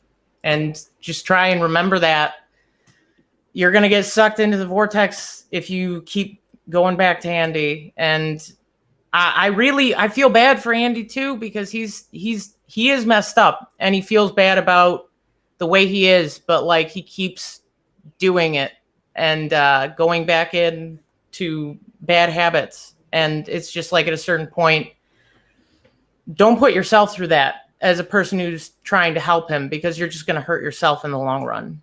It's really, no, like, yeah, it's been hard to just try to feel normal again. Wait, how long has it been? It's been months. Like, it's been a good while, like 5 or 6 months almost. And yeah, and the fact that so many people helped me, I've basically put my time into the fact that I owe it to them for being there for me, and that's paid dividends as far as like people who will actually be there for you and catch you. I want to be someone who would catch people who would actually do the same for you. And I don't know if Andy is someone who would do that. Is the saddest thing. He's very into his own trauma and he cannot see outside of that. And it's tragic, and that makes you want to help. But, even when I was there, that wasn't the first time Jesse had gotten physical with me. But the first time he had gotten physical with me was I was trying to keep him from overdosing on a bunch of muscle relaxers. So I let it go because, yeah, he got physical with me, but it was in an attempt to try and kill himself. So I didn't feel like it was right to just write him off. And if I would have left then, I wouldn't be dealing with any of the stuff that I'm dealing with right now. So, yeah, just try and remember that, honestly. Like, you can save yourself a lot of heartache in the process of just making the decision to move on. And if he gets back on the wagon, try and be like, I'm happy for you, good for you, but like continuing to involve yourself in it while he's still spiraling is just going to lead to you dealing with the same thing, and it's going to drag you down. And I used to not believe that, but now at this point, it's hard to not realize. Yeah. Okay. Well, we're here for you. I think everybody feels for you here. You know, you seem like just such a nice person, and that you didn't deserve any of this. And do you think it's like, you know, you spoke out today. Is this your first time speaking out about this? Pretty much, because I've been afraid of him doing pretty much exactly this. You know, like, yeah, no. Again, I'm not super afraid on a logical level, because there's more than a mountain of bullshit that he's done that I'm not concerned in that regard, but it hits close to home to even hear his voice again. There was just such a sense of like terror, you know. Oh. And okay. I got really indignant because Andy said he was going to kick him out, and then basically he managed to scare the shit out of Andy into just taking his side, and that just really makes me doubt, you know. Andy was shit-faced at the time. That's kind of the biggest favor I can give him as far as like why he would have done what he did, because he was barely coherent. But you know, that he still stands behind him when he saw a lot of what happened. He didn't see when we were in the bedroom, but he saw him manhandle me and lift me off the fucking ground. And it's just like, and he was also being threatened. So it's just, why does he keep these people around is like my primary thing. He's not going to improve if he just keeps people around who, yeah. No, I get it. A big part of the thing is abuse victims tend to gravitate toward abusers because they really don't know any better. And Yeah. I know as a woman, when you think that you have found a man who will help you against another more abusive man, those are the guys that break your heart the most when they fail to keep the other men in line. That's one of the things that women complain about so often. It's not all men, but good luck figuring out which ones you can count on. And men are afraid of men too. You know, as girls, I kind of find myself in a situation where I think all men are created equal and one could overpower the other, but that's not true, right? They're not all good guys, and the men know the other men are a problem. Every man I've ever met has warned me not to trust a man. They all knew what they were talking about. They don't trust each other. At the heart of all these Republican bills against transgender men participating in female sports is the reality is that the men don't trust the other men. And we have a horrible situation with a cycle of abuse in this country where abusive men are mad at women for staying with abusive men. But the good men aren't stepping up to do something about the abusers. And women have been saying something for a long time that we can't get through to the men. Like most of us women only want two things. We want sympathy and security. We want men to treat us like they understand that we have feelings and they care about them, and we want to be safe. We know that not all men can protect us and keep us safe from the other aggressive, more violent men, but something has to be done about this. We all deserve a better life. You know, when the men can't stand up to the other men because the violence and the abuse is so intense. What we watched take place in the last 3 to 4 weeks between Andy and Lucas is really a gift to all of us that are looking or in abusive relationships and trying to figure out how to get out of them. It is a tit for tat relationship and when it comes to violence within a toxic relationship, right? You hurt me, so now I'm going to hurt you. Lucas wanted to go party in Vegas by himself without Andy, and Andy didn't want to let him go. So Lucas broke his leg and trapped Andy at home. And as soon as Andy got better and Lucas showed back up, there was a big fight, and Andy whacked Lucas upside the head with a chair, and Lucas went to the hospital. Andy didn't go to the hospital when he got a broken leg. Andy didn't call the police. But as soon as Lucas got a little boo-boo, he went to the hospital and the police were called and Andy was sent to jail. Violent, abusive relationships aren't just between men and women. They're between men and men. They're between women and women. We have to do something about this in this country. All of us are complaining about it. It's not just about being nice to each other and treating other people the way they want it. We want to be treated. It's not just about keeping our hands and feet to ourselves. We have to find a way to get over this.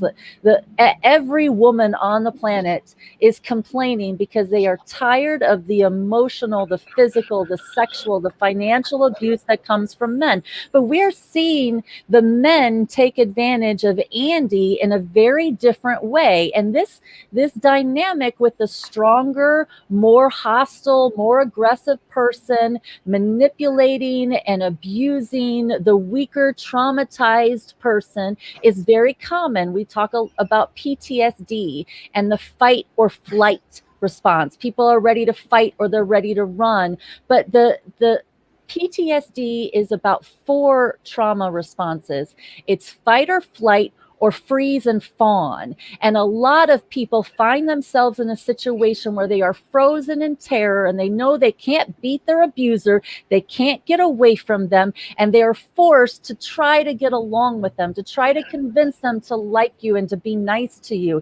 And this is so common right now. People are talking about the fawning response and how they were taught to fawn and never even realized they were doing it. Breaking the cycle of abuse is incredibly difficult, but it is important. And I truly believe that we can do it. And we can't do it until we identify it. You can't solve a problem until you can identify a problem. And knowing is half the battle, right? We've been given skills for a long time to help us stand up for ourselves and each other and help defend and protect each other. But we have to be willing to call out the bad behavior when we see it. We have to be willing to encourage the good behavior when we see it too, because as good as it is to call out the bad stuff, we have to positively reinforce men. I saw it explained recently that men are like dogs. If you want a man to respond well, you treat him like you would your dog. You love him, you encourage him, you feed him, you call them cute little names, you give them extra attention before you come and go. It is the little things that make them happy. And we have to figure out a way to communicate with each other in a way that is healthy. We like each other. Women like men, men like women. We enjoy each other's company and all the different aspects that we bring to each other's lives. But we have got to quit beating each other and trying to kill each other and dominate each other. And men, especially now with women are so strong, so confident, so well-spoken, so independent. We have no intention of being mistreated. We want 2 things. We want sympathy and security. And if you can't provide those things to us, we will kick you to the curb and not look twice, because we are tired of being mistreated. There's not enough money on the planet to treat us poorly. And that's something that men, while they are still stuck in this dynamic where they think women are gold diggers and we're just after them for their money, they don't understand. The way women were traded as commodities for centuries does not mesh well with capitalism. We can do better than everything we see here that's taking place today. But until we identify the problem and we talk about it, because we have to be able to talk about it and get it out, and we have to sympathize with each other and share each other's pain and help each other overcome these things. And I truly believe this is where the gift lies in everything that we see moving forward today. today. The people around us want to be loved. The trauma survivors want to have good, authentic relationships in their lives with people who genuinely care about them, not just someone who's manipulating them to get something out of them. We're all tired of that. We're all tired of that. We all want to be authentically seen. We want to leave this world a better place. We want to stop being abused and mistreated. And I really think women truly want to love and care for and be around men that they know will care for them and protect them. Absolutely. But what's our first step, Charmin? How do we help people and help ourselves? What do we do? We got to identify the problem, which is okay. What say, okay, what we went through is wrong. What Mel went through is wrong. What I went through is wrong. So you have to realize it, like self-realization, and maybe asking people for help. Yes, and this is something that is really important to me as we talk about asking people for help. So often when you're in an abusive relationship, your friends and family abandon you. You know, they can see long before you can see that you're in a bad situation, and they just throw their hands in the air and they walk away and they say, whatever, you know, it's you, it's them or me. They give you ultimatums. You have to make choices. And to everybody who knows someone that is in an abusive relationship and you're realizing right now you have done this, I beg you, please reach out to your friend. Your friend needs you. They don't need an I told you so. They don't need a you should have known better. Your friend is in an abusive situation and they need to know that they have somewhere to go when they're ready to escape. I can't tell you how many people that I have consoled who are in an abusive relationship and have just been physically beaten, hurt, and they're all alone because they've been isolated from all their friends and their family, and they don't think they have anywhere to go. They don't think they have anywhere that they can turn to, and they find themselves stuck in this bad situation because they don't think they can get out because all their friends and family have gone and disappeared. And I desperately want them to know that if you show up on your friends and family's doorstep, beaten and abused, they will absolutely take you in and love you. And if you find someone, your friend, your family member that shows up on your doorstep and asks you for help, now is not the time for I told you so's. That is not the time for you should have known better. This is the time to hug your friend and love your friend and tell them that you're going to help them no matter what. You know, listen to their problems. Everybody finds themselves in this situation at one time or another. And something like it, I would say. Yeah, something similar. Yeah, I mean, maybe you don't end up beaten. Maybe you don't end up mistreated. Maybe you're just pushed up against a wall and the wall's punched next to you. Maybe you're just held down while they scream in your face and dangle spit on you. You know, the abuse takes a lot of different forms. And there are men who will not ever hit a woman, but they'll do plenty of other things to her. And there are women that abuse men too. Abusive relationships are such a common dynamic today. And until we talk about it and identify it, we can't solve it. But setting boundaries is incredibly important. Hearing your inner voice of what you think is okay and what is not, how you want to be treated. And when you're in an abusive relationship and you start to set those boundaries, they're gonna get mad. Nothing makes them more mad than not being able to control you. And that is a dangerous time. And there's a lot of talk about getting your ducks in a row and preparing to leave an abusive relationship, but it doesn't matter. You won't ever be ready. You can prep as much as you want, but the time won't ever be right. And when you're ready, nothing will line up the way you wanted it to, but you'll be ready to walk out the door with the clothes on your back, and it doesn't matter who or what you lose in the process because you have had enough with being treated like that. Yeah. And that's okay. You deserve to stand up for yourself and how you are treated. You deserve to set expectations on the way you want to be treated as a human being. And most of us aren't asking for a lot. Most of us just want honesty and love and compassion, and everything else is negotiable. A lot of really successful women find themselves in abusive relationships because they already know nobody's going to be perfect. You're going to have to make concessions. You're going to have to work hard. You're already used to working hard for everything you got, so you don't expect a relationship to be perfect. You expect to put hard work in, and that's actually a little bit of a trap. Okay, I'm sorry, Sharman. Just one second. Kermit and Friends. Yeah. Oh my God, he just was holding for like 20 minutes. Call back, Barry. Mel, are you okay? Yeah. I'll manage. All right. Yeah. So- Thank you for having me on. Or go ahead. No, I was just gonna say, do you want people to contact you and talk to you, or? I'm fine with that. How would they do that? I'm on Facebook and Instagram. Okay. Just Mel McBrood for both. How do you spell that? MEL MCBROOD. Okay. She's very nice. This is a very nice person.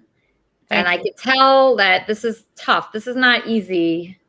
What we were talking about. And this is not easy, but there's there's a brighter future, right? Yeah. So as time goes on, it should get easier, I hope.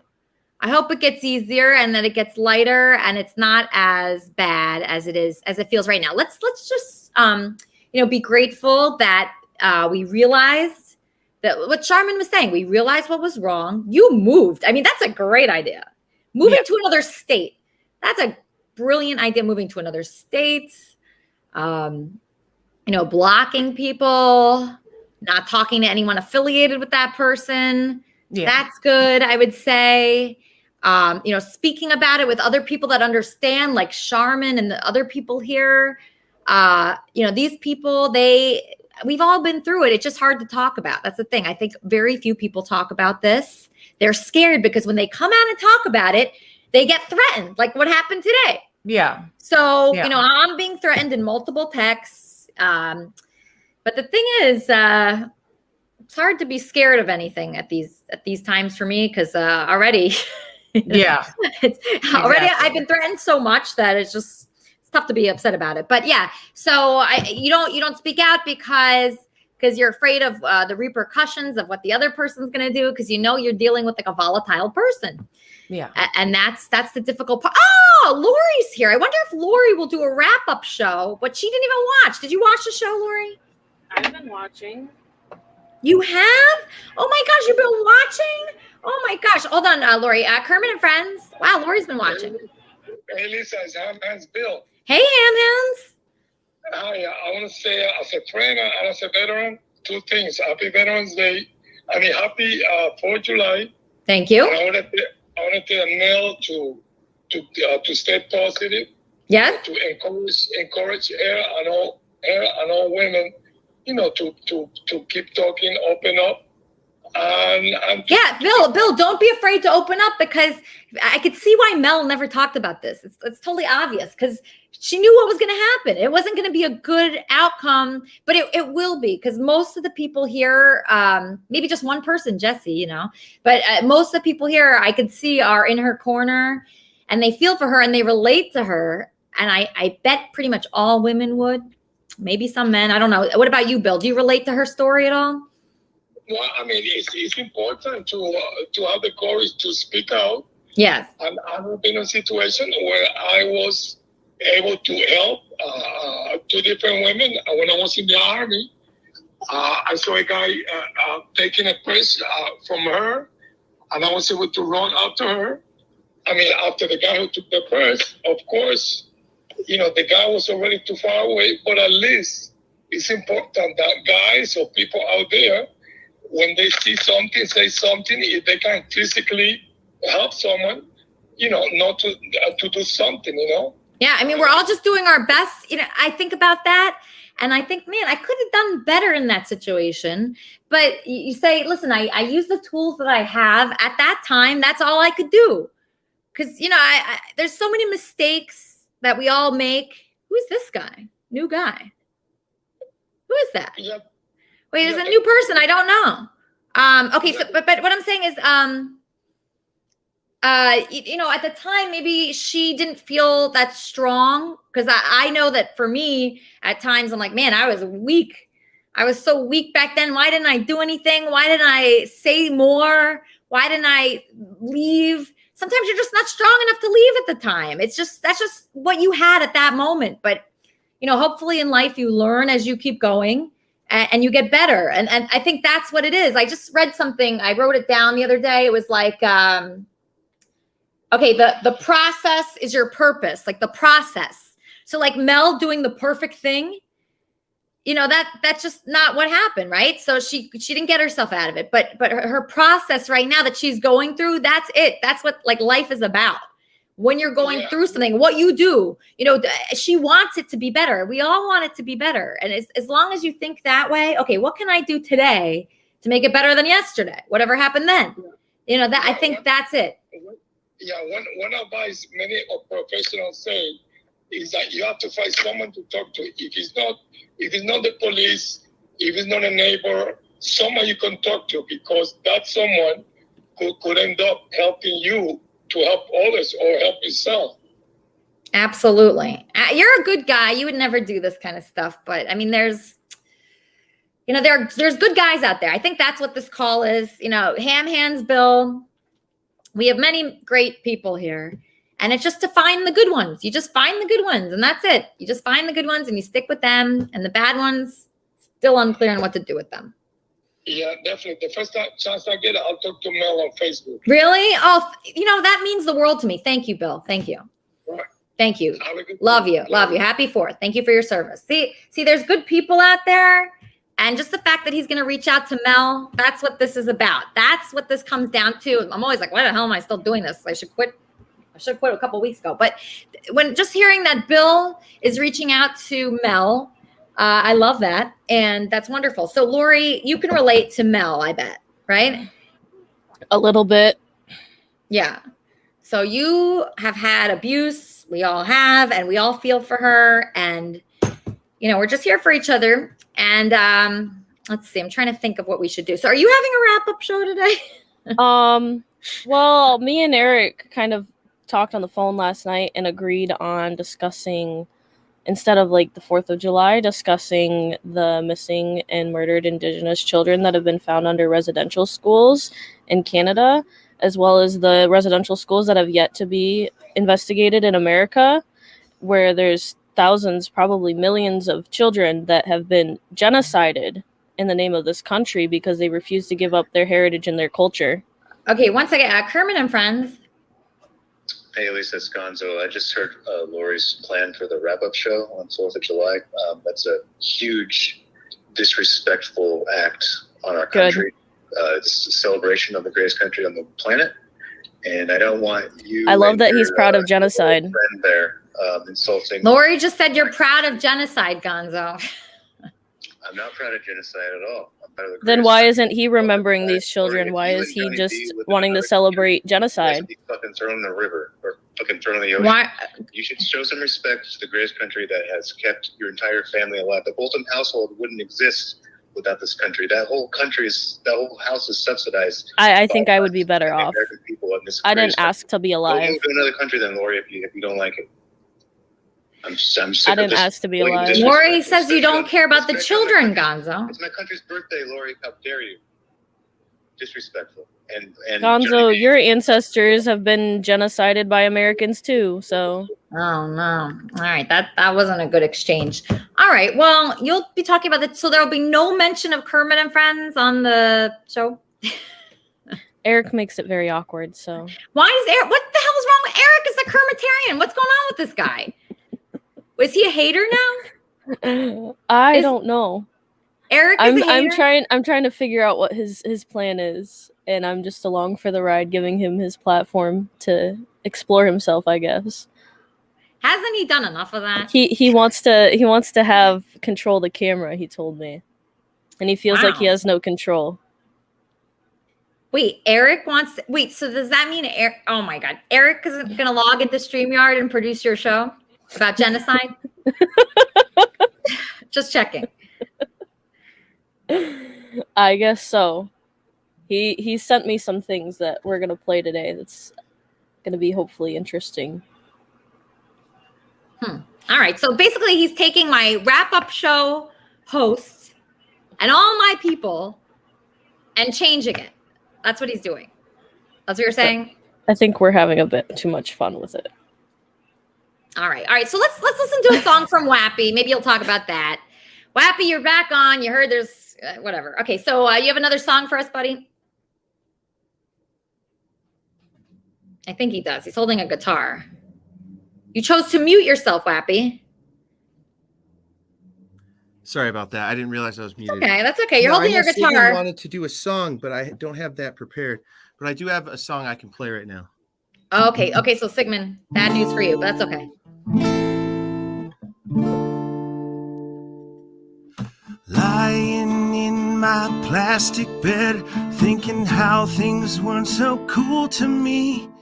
My baby likes to shoot pool. I like lying naked here in my bedroom, tying off the dinosaur. Tonight used to be so cool. Now I've got that needle that I can't shake and I can't breathe. You take it away, but I want more and more. One day I'm gonna lose the war. Lying in my plastic bed, thinking how things weren't so cool to me. My baby likes to shoot pool. I like lying naked here in my bedroom, tying off the dinosaur. Tonight used to be so cool, but now I've got that needle I can't shake and I can't breathe. You take it away, but I want more and more. One day I'm gonna lose the war. And for those who know, that was Sublime Pool Shark.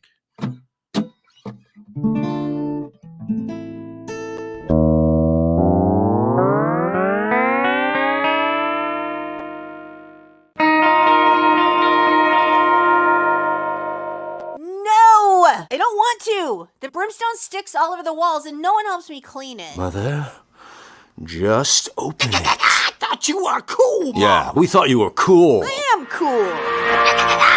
Open the portal. Dude, open the portal thing. You're being lame, Mom. Fine. Ow! I'm in hell!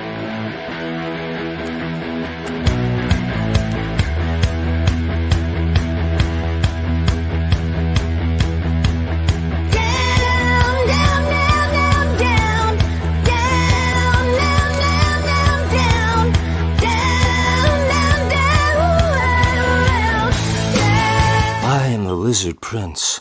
I was conceived the night my mother died in a public bathroom in Venice Beach. Man, she was so full of hippie drugs that the chemical force continues to animate her six-armed carcass to this day.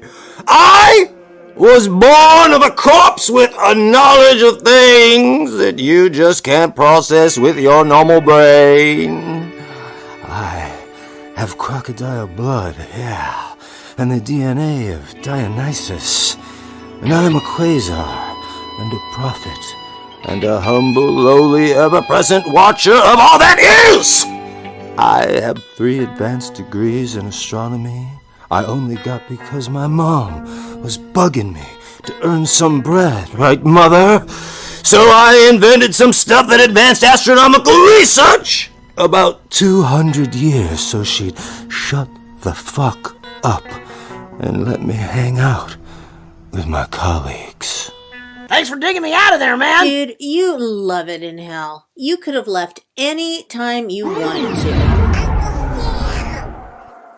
Baby, don't go near him. You always end up smelling like eternal damnation, and it is really hard to wash it out of your hair. You. Did you just throw SpongeBob in the portal?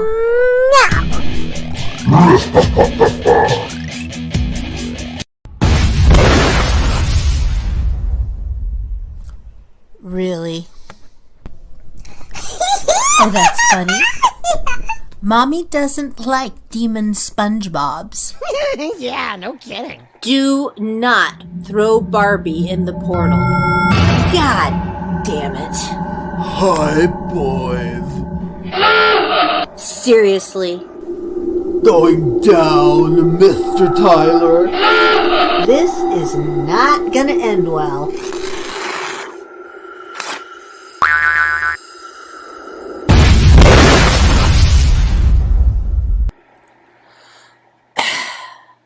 Well, this is just typical. I'm not cleaning this.